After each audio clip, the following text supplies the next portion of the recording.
Good afternoon and welcome back to Jankenomics on YouTube. Hey, it's glad to be back. It's good to be here. Can't wait to show you guys this. We actually got you a really good game today. This is going to be a first look at a ship that has been brought to the store by Wargaming, and probably the coolest part of the update. What I'm talking about here is in the store, we have ships to rent. So if you go all the way to the ships tab, right trigger over to ships for rent, you'll see that there's 4 ships available. And I'm bringing you today the Heisen, the Tier 8 Japanese battleship. Now, at first impression here, again, first game in it, as a matter of fact, you're going to see what I like about it. I'm going to tell you what I don't like about it. And you guys can be the judge of whether you want to get it or not. Again, this is just a test phase from Wargaming, so that's kind of cool. But that also means it's subject to change because it hasn't really been fully released to the game yet. Without further ado, let's get into the game. So you notice right off the bat, 75,900 hit points, and you also notice that reload was pretty long there. It's a 32.4 second reload with the build that I have, but stock it's actually 36. Other than that, you notice that the hull looks very similar to the Izumo. And it kind of plays in that exact way, in that it has kind of a poor rudder shift. So that's one of the things that I don't really like about it right up front, is the very poor rudder shift, 18.1 second. But once you do get the rudder going, it actually turns pretty decent. The other thing that you're going to notice on this, it's got 4 turrets, and it's 4 triple turrets. And you betcha, it's got the beautiful Japanese 410 millimeters, 16.1 inch shells. That is one of the things that I really like about this ship. And you see off the bat here, I'm kind of playing around with the turrets because I want to see what the turret angles are. One of the things that really defines a good battleship for me is if I can twist and turn while I'm shooting my guns. And it actually seems to have fairly decent rear turret angles. So you can engage all 4 of these turrets, all 12 of these guns, all together, all at once, and one massive salvo of DPM heading down range. The alpha, which makes the alpha strike on this thing phenomenal.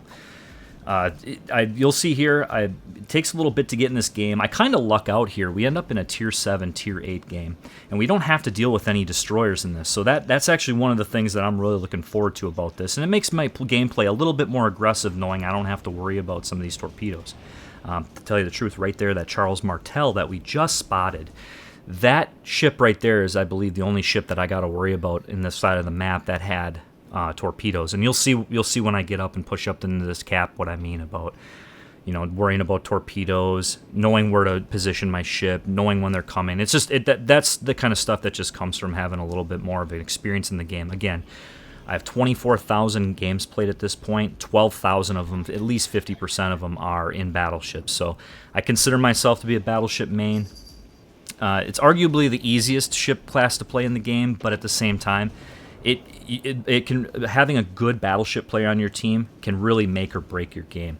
So we finally get our first salvo off here. I get a full broadside of Musashi. Now he's kind of angled in, but we're going to chunk him for a little bit here. And we end up with two penetration hits, 1 overpen, just a hair under 9,000 damage. Now it's going to be a little bit here before we get our guns back into play, but you're going to see some of the aspects of these guns and how they work. Every once in a while, I will get a salvo off these guns that are just pinpoint phenomenal. It looks like they got spit out of one bore. Like, it looks like 16 shells going through the air at one time. Other times, it looks like a shotgun with no choke. Any sportsman out there, a choke is something you put at the end of a shotgun. It can actually tighten your grouping. So this thing looks like a shotgun sometimes with no choke in it, and the shells just go everywhere. You can see we take a shot here at this Charles Martel. I believe we get a Citadel on him here. No, maybe not. We did get three penetrations with that shot, with that salvo, so we ended up with about 12,000 off that chunk. 10,000 off that chunk. Anyway, we do get a Citadel later on that Charles Martel, and we do end up getting a kill on him. No, maybe not. We did get three penetrations with that shot, with that salvo, so we ended up with about 12,000 off that chunk. 10,000 off that chunk. Anyway, we do get a Citadel later on that Charles Martel, and we do end up getting a kill on him. Anyway, so I'm moving up here. I realize I pushed up pretty aggressive here, And again, it was because I knew I didn't have to worry about a carrier, and I also didn't have to worry about a destroyer, so I just decided to push up here into this cap. And I was hoping that it would inspire my team to do the same, because I do have 3 people behind me, and I'm hoping they push up with me here. So we did take a shot here through the bow from the Musashi. That's 8.7 now away from us. That is the one thing that I noticed about this ship. When it's angled, it actually does pretty decent. Like you're not gonna get a Citadel hit. Someone's not gonna hit your Citadel, I should say, when you play it angled. But the one thing I will say is, even if you give up the slightest of angles here to a ship like that, especially in close range and close proximity, you will get Citadeled, and it's going to showcase it right here. Probably about a minute from now, I end up turning into the torpedoes coming from the Martel, but it ends up exposing some of my broadside to this Musashi, and I do take a pretty nasty hit from him. It was about 25, maybe 30,000 damage, and you'll see that coming up here pretty soon. So again, just to highlight, talk about what I like about the ship at this point and what I don't like about the ship. The turrets are kind of slow, but I do notice that this is one of those perfect kind of gun platform, artillery platform kind of battleships with those 4 turrets with those 12 16.1 inch guns. So you'll see I get a little aggressive here and I start pushing up because I want to get rid of this Charles Martel. He's the thorn in my side, keeping C-cap contested. But also I want to get rid of him because I know he's lower on health than these other 2. Now the Congress ends up getting a nice little junk here, and you'll see this when I get hit. So he gets this 63, and this is what I was talking about. I knew these torpedoes were coming at some point, I just didn't know when. And I was luckily able to scoot by that, and then I get a nice little front gun shot here, and I end up getting the Citadel and about 17,000 damage on that shot. We'll end up coming back around to take care of him, but then here's the shot that I get hit by. Boom. So you can see there, maybe not quite as much as what I thought it was at first, but that was still about 25,000 I took right there. And that when you expose that broadside, it is raised, and you are going to get punished for it, even at that close a range. Someone's not going to put a shell over the top of the Citadel. It's going to go right through it. So now I've inspired the Massachusetts to push up with me here. And this was actually the fun part of the game now, is we actually start pushing these guys pretty hard. Even though you take a look at what we have here, we're a 6-on-9. We're down 3 ships, and then there it is. We take care of that first ship. We end up getting him out of the game. And I thought that was a first blood for me, but apparently it wasn't. Someone must have got another kill right before I got secured that one. And what you see right now is the Massachusetts and I pushing up, trying to cap this base. We're at 20 seconds on this thing, and all we got is this very low health Massachusetts to get off the board, and now we got the Congress, who's about half health. You see we're sitting at about 51,000 damage. We got 1 Citadel, we got 1 kill, pretty nice, but the Congress ends up getting killed here in a couple seconds, and then I'm looking at this beautiful juicy target downrange here at that AL, New Jersey. Now I couldn't understand why this battleship wasn't moving, and I'm not talking about the one at 14.7, I'm talking about the one to the left of this Congress. I couldn't understand at first why he wasn't moving, and then I figured out, well, that explains it all, and that explains why we were able to come back into this game. That Iowa sitting broadside is actually AFK. And that is where we're going to demonstrate where these guns really shine. That it's going to sit broadside to us, and we're going to do something terribly sassy to it. Now I noticed that my Massachusetts, he kept rolling through here. I was like, nah, we got to stop. I want to get the cap on this base just to make sure something stupid doesn't happen, just because I know that New Jersey's full health. I know that Iowa's sitting out there. He's got a lot of health. And also we have another ship in this game that comes as a rental, and I believe it was the Vallejo. And he ends up lighting me on fire several times throughout this match coming up here. And you're going to see why he can be kind of a pain in the ass, as we'll call it. So we end up getting a nice little chunk there on the Azure Lane, New Jersey. We went from 51,000 up to 72 now. We're going to push forward. Getting the cap right there actually helps me out in terms of XP, because having a battleship cap a base, I believe, is worth like 600 XP or something like that. So it's a nice added bonus when you're talking about putting together a good, solid game. If you're in a position to help cap a base and you're in a battleship, by all means do it, but don't overextend to try and do it. And that's probably a nice little tidbit for a newer player in this game, or new battleship main or new battleship captain trying to get in to learn a little bit about this game.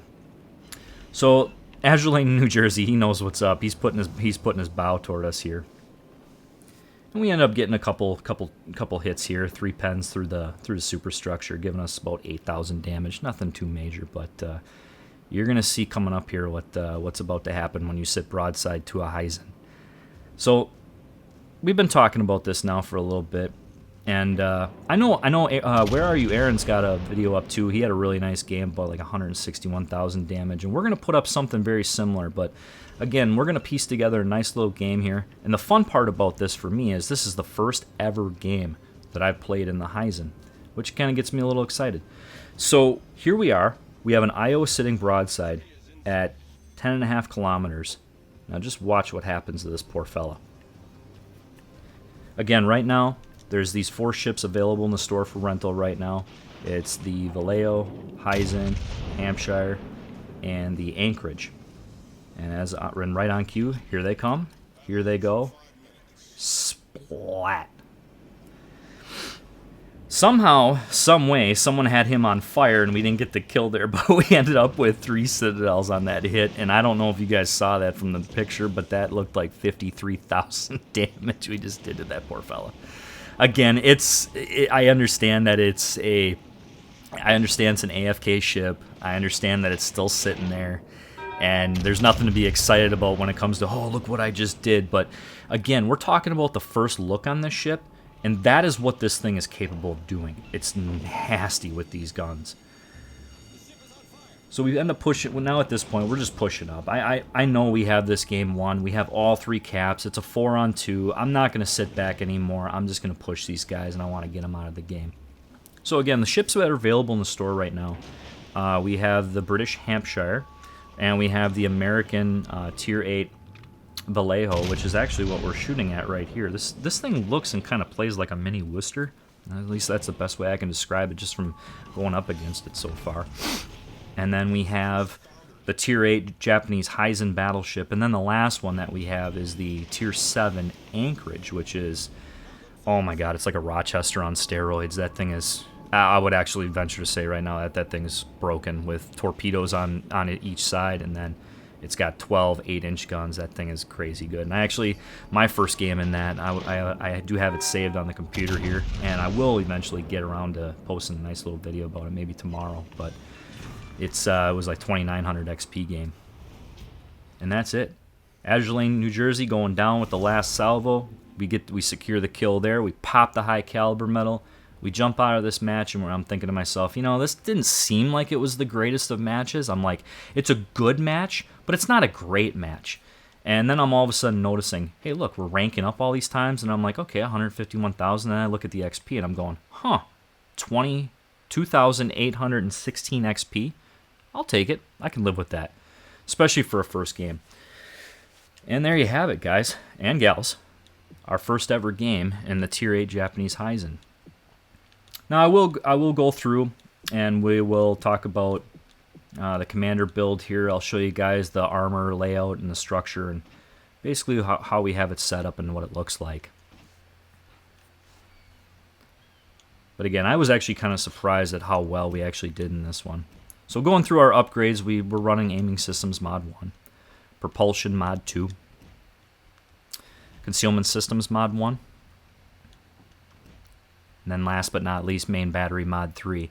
Now, I will tell you this much, when this ship does come to the game with that massive 36-second reload, I'm going to probably go ahead and put the Epic mod on that thing, and then maybe even the Legendary mod. I do like this ship. I would say a Tier 8. It's probably my 3rd favorite battleship behind Musashi and the Ruprecht. I would put it just a hair ahead of the Tier 8 French, the Tier 8 French Premium. And I'm drawing a brain fart right now, wow. But everybody knows and remembers what that one is. Anyway, except for me, brain farting. Anyway, guys, again, I'm looking at this from the perspective of what do I think is good about this ship and what I think is bad about it. I think I was able to highlight some of those things. I'd give this ship probably about a 7.5 out of 10. I really do like it. I do enjoy it. I hope they release it just as it is.